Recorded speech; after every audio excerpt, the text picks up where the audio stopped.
Topic: Introduction to Economics. Learning objectives. Have a broad idea of what is meant by economics. Know how economists seek to explain economic phenomena.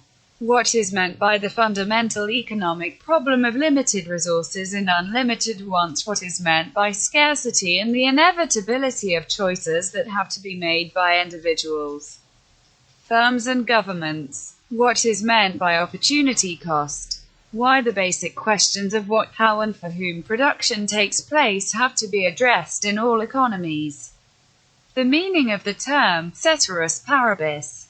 The difference between positive and normative statements. What is meant by factors of production, namely land, labor, capital and enterprise. How goods can be classified into free goods, private goods, public goods, merit goods and demerit goods. What is economics? There are almost as many definitions of economics as there are economists. Although a definition of the subject is to be expected, it is probably more useful at this stage to set out a few examples of the sort of issues that concern professional economists. Most people find that they want to lead an exciting and full life, but unfortunately do not always have the money necessary to buy or to do all they want. So, choices have to be made. Or as an economist would say, individuals have to decide how to allocate their scarce resources in the most efficient way. A body of economic principles and concepts has been developed to explain how people, and also businesses, behave in this situation. This is a typical example of what an economist would refer to as microeconomics. It is not only individuals and firms who are faced with having to make choices. Governments face many such problems. For example, how does a country's government decide how much to spend on health or social security and how much should go into providing new roads and infrastructure for, say, tourism? This is the same type of problem facing all of us in our daily lives, but on a different scale. Governments also have extensive responsibilities in looking after the well-being of their national economies. The finance ministers, for example, prepare an annual budget for their economies, in which taxation and government expenditure plans are reviewed. It is also an opportunity to manage the economy by seeking to ensure that policy objectives are being met.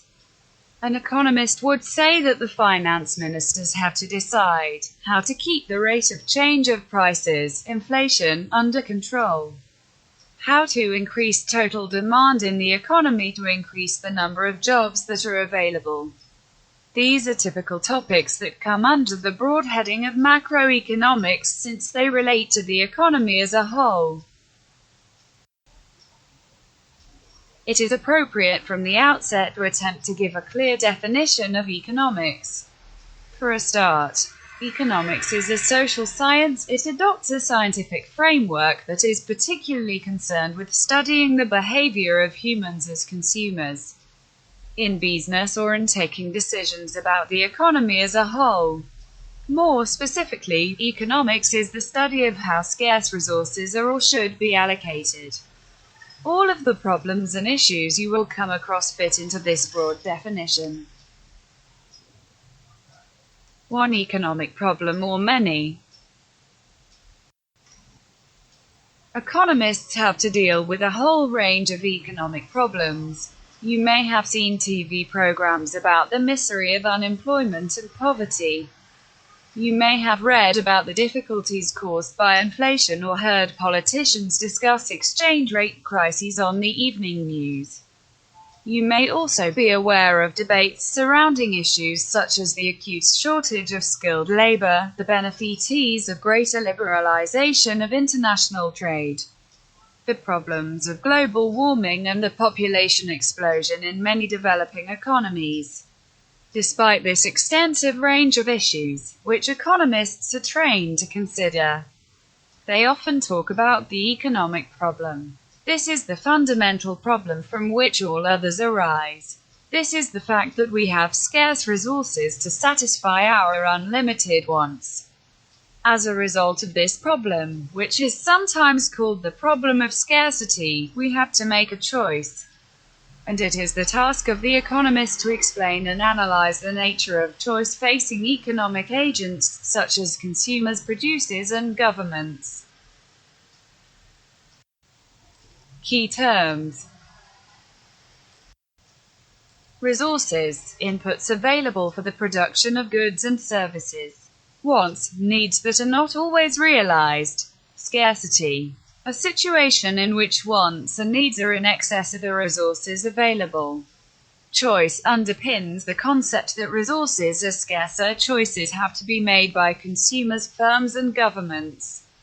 In economics, a need is not the same as a want. Consumer wants are not always satisfied because of limited income, whereas a need tends to be more important in a scale of priorities. The fundamental economic problem. The fundamental economic problem is scarce resources in relation to unlimited wants. Scarcity and choice. The fundamental problem in economics is that resources are scarce and wants are unlimited. So there is always a choice required between competing uses for the resources. Scarce resources. In economics, we categorize the resources available to us into 4 types. These are known as factors of production. First, land. This factor is the natural resource. It includes the surface of the earth, lakes, rivers, and forests. It also includes mineral deposits below the earth and the climate above, as well as the small area of land that makes up a farm or factory. The reward for owning land is the income that is generated. Second, labor. This factor is the human resource, the basic determinant of which is the nation's population. Not all of the population is available to work because some are above or below the working population age and some choose not to work. The reward for labor is the wage or salary that is paid. Third, capital. This factor is any man-made aid to production. In this category we would include a simple spade and a complex car assembly plant. Capital goods help land and labor produce more units of output. They improve the output from land and labor. The reward to capital is the rate of return that is earned. These 3 factors are organized into units of production by firms. Fourth, entrepreneur. This factor carries out 2 functions.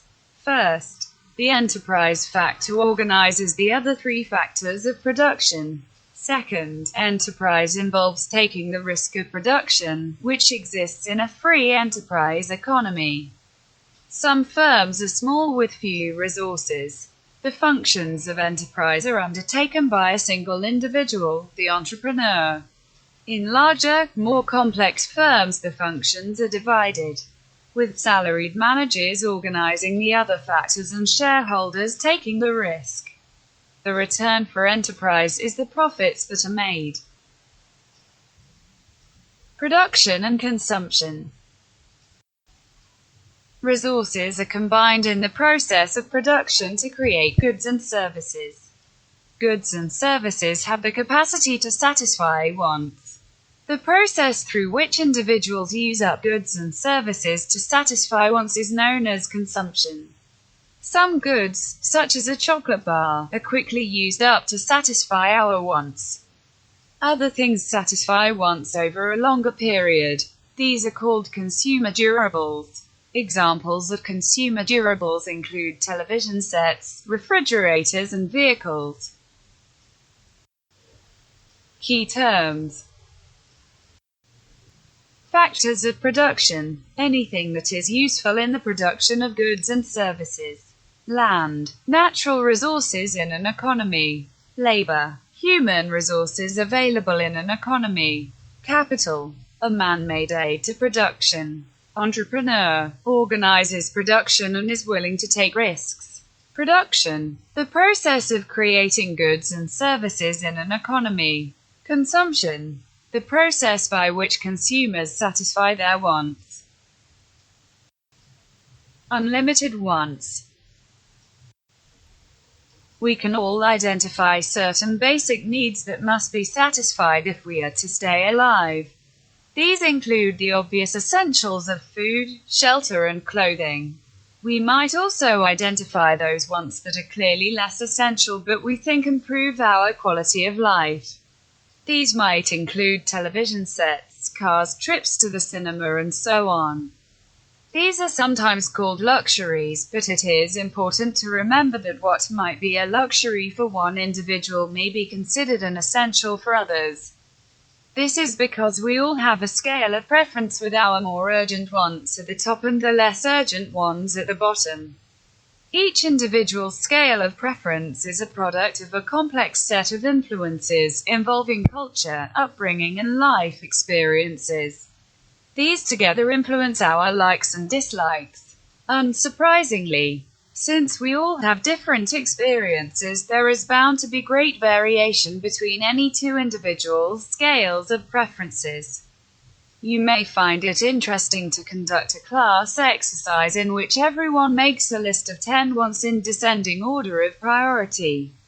When you compare results, you may be surprised to find that, although there may be broad agreement on the first few choices, there is likely to be considerable variation as you compare people's choices over the full list.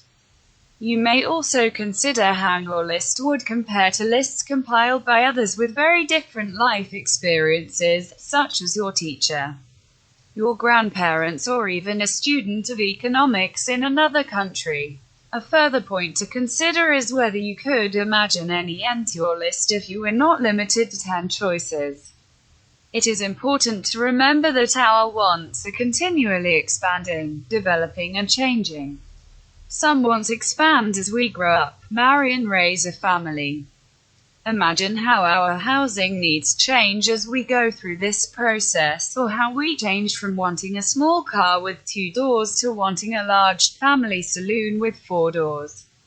Some of our wants develop and expand when we see others around us enjoying goods and services and we feel the need to keep up. Sometimes our wants change as we have new experiences. For example, we might decide to go on a diet because we have seen a TV program about obesity. All of this points to the fact that we can never imagine a time when all our wants are satisfied. Our wants are continually expanding and changing, despite the fact that we are continually finding new, more efficient ways to produce more and more goods and services with the resources available to us. We are still faced with the fundamental economic problem that we have limited resources and unlimited wants. As stated earlier, this is sometimes called the problem of scarcity, and as a result we have to make choices. Choice and opportunity cost.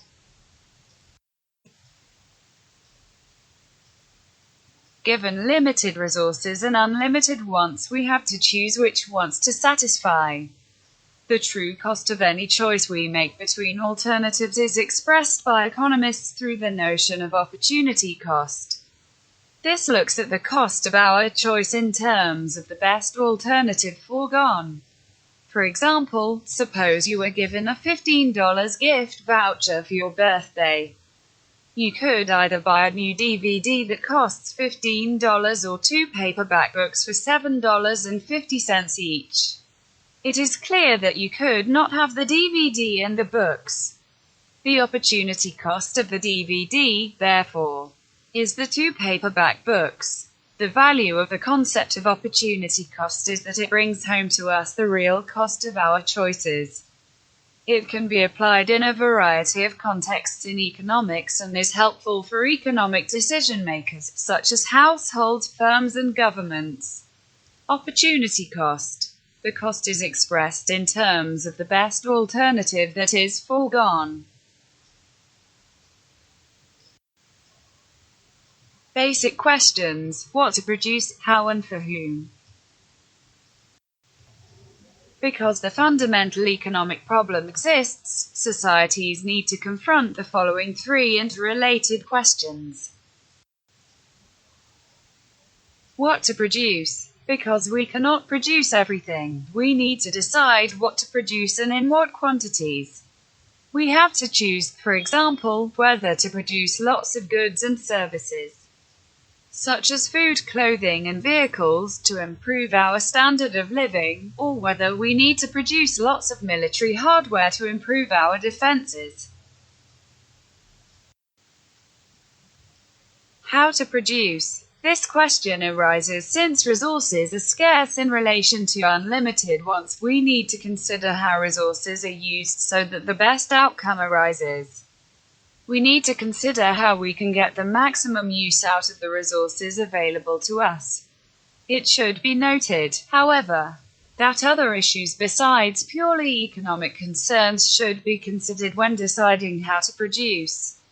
It may be true, for example, that through cheap labor we could produce more goods and services in an economy, but there is a moral objection to such arrangements. Similarly, crop yields could be increased through the introduction of genetically modified plants, but this may lead to damage to the ecosystem. The decision to maximize output, satisfy more wants, would need to consider the full impact on the environment and any potential long-term health risks. For whom to produce? Because we cannot satisfy all the wants of all the population, decisions have to be taken concerning how many of each person's wants are to be satisfied. On a broad level, we need to decide whether everyone is going to have a more or less equal share of what is produced, or whether some will have more than others. In some economies, there are deliberate attempts to create a more egalitarian society through policies that redistribute wealth and income from the rich to the poor. This could be achieved through progressive taxation systems. In other economies, there are no such policies, and inequalities of income and wealth, often based upon inheritance, remain extreme. As an issue, it has become very significant in most emerging economies, with a widening gap between rich and poor. Let's talk about Maldives. What to produce? What kinds of goods and services should be produced? Let's talk about Maldives. What resources does Maldives have? In terms of factors of production, land, labor, capital and enterprise, we have beautiful islands, underwater gardens. Would it be better for Maldives to produce motorcycles or resorts? Obvious answer is make resorts, get more profit and then import motorcycles. That is the most efficient utilization of our limited resources. How to produce? What productive resources are used to produce goods and services? While producing, should we use more labor or more technology? In terms of factors of production, land, labor, capital and enterprise, if we have more labor, it is better to use labor more than technology. This will reduce unemployment as well, but on the other hand, if we have more capital, money for investment, then it is better to invest in the latest technology to increase production with reduced cost and high-quality products. For an example, do we use more workers in a car factory or use robotic machinery? Each economy has to choose the best option, keeping in mind how to utilize their limited resources. For whom to produce? Who gets to have the goods and services? Who stands to benefit more in order to utilize the limited resources of an economy? The rich, the workers, or both? Sometimes resources have to be produced for the rich so that they can invest and develop the economy more, while in other cases it has to be given to the working class. For an example, many years ago, the Maldivian islands had to be given to the rich so that they could invest to develop resorts for the rich so more jobs can be created.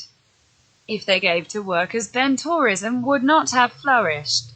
Similarly, the resource of land can be given to farmers to produce crop, etc. Meaning of the term, ceteris paribus. This Latin term is widely used by economists to refer to a situation where other things remain equal. The idea behind this is to be able to simplify an actual situation by assuming that apart from a single change of circumstances, everything else is unchanged. In this way, economists can model one change at a time. Positive and normative statements in economics. It is useful now to make a distinction between positive and normative economics. Economics is a social science. As such, it has developed through using positive analysis that is devoid of any value judgments.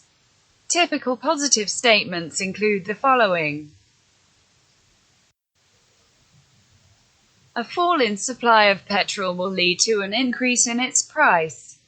An increase in tourist numbers in the Maldives will create more employment. An increase in taxation on cars will result in fewer cars being sold. These are statements of what will happen, based on empirical evidence, and are referred to as positive statements. No value judgments are involved. When values or opinions come into the analysis, then this is the realm of normative economics. Here an opinion or value judgment is being made. The above statements can become normative statements, for example, by adding, and this should be beneficial for the environment, and therefore the government of the Republic of Maldives should do everything it can to help promote this industry, and this should reduce traffic congestion. Positive statements are particularly important in economics. They are widely used to describe something that can be measured, such as the output of a room or the rate of unemployment in the economy. Another use is in the construction and explanation of theories and concepts that have been developed over the years to explain how consumers, firms, and governments operate. Normative statements are less certain, yet form the basis of policy making by firms and governments in attempting to solve economic problems.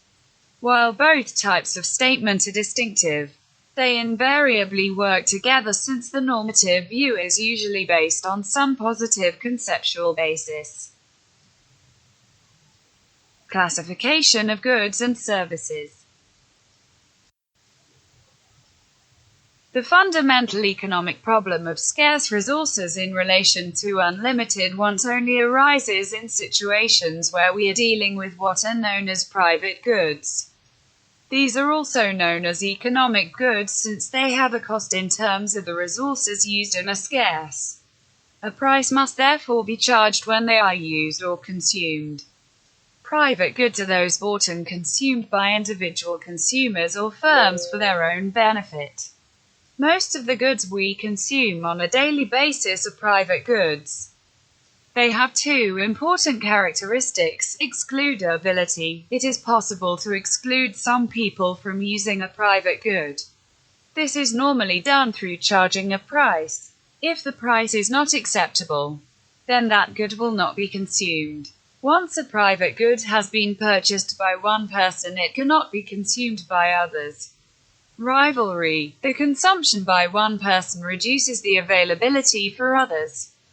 In some ways it seems obvious that when we purchase food, clothes, or a textbook, then this means that fewer of these goods are available for purchase by others. We can also recognize what are known as free goods.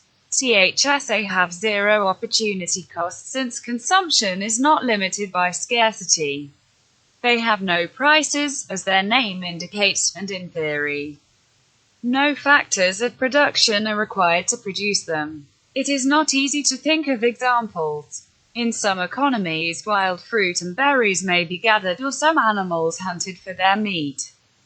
The air we breathe could also be seen as a free good along with water in a local river.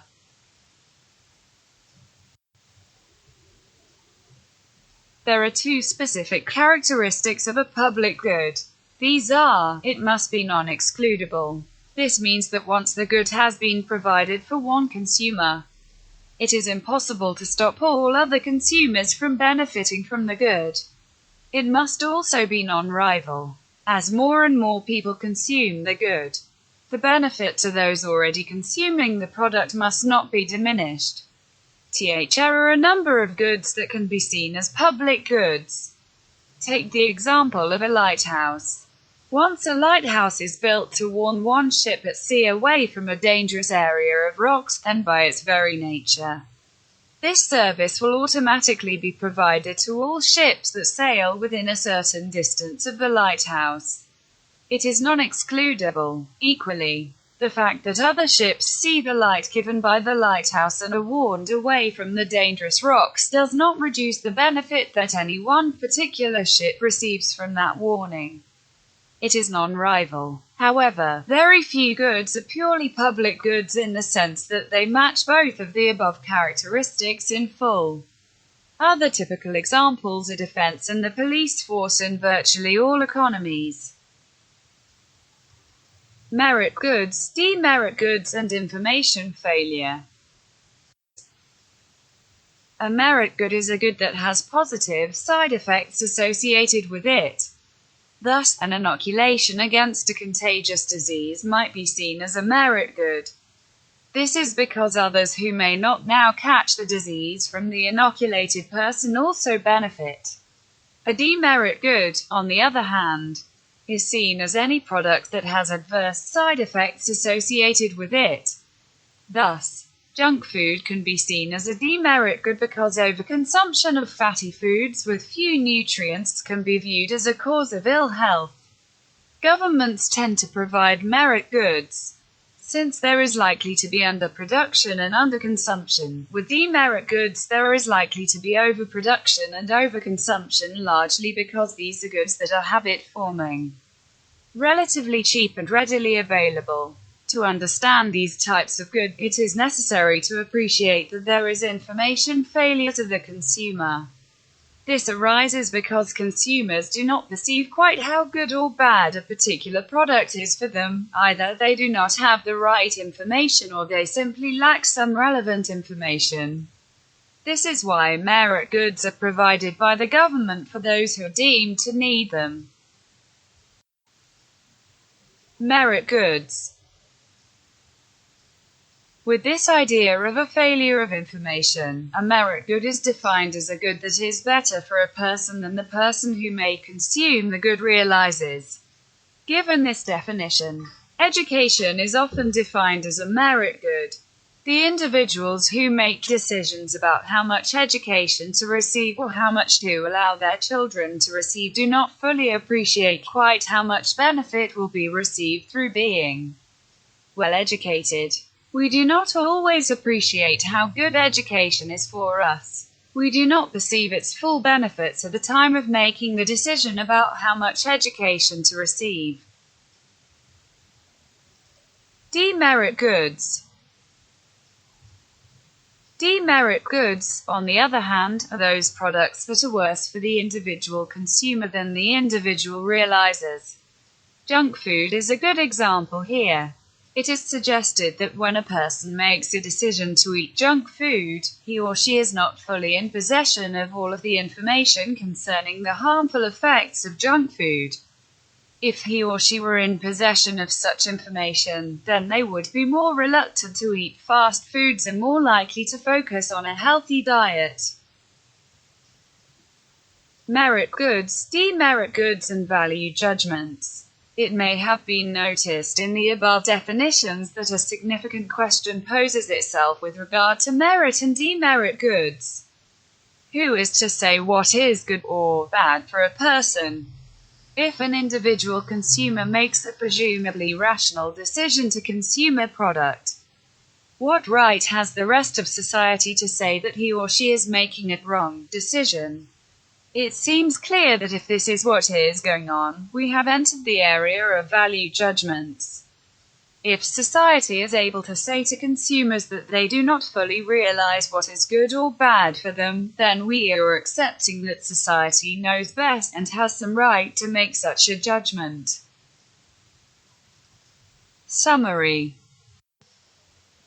All economies face the so-called fundamental economic problem of limited resources and unlimited wants.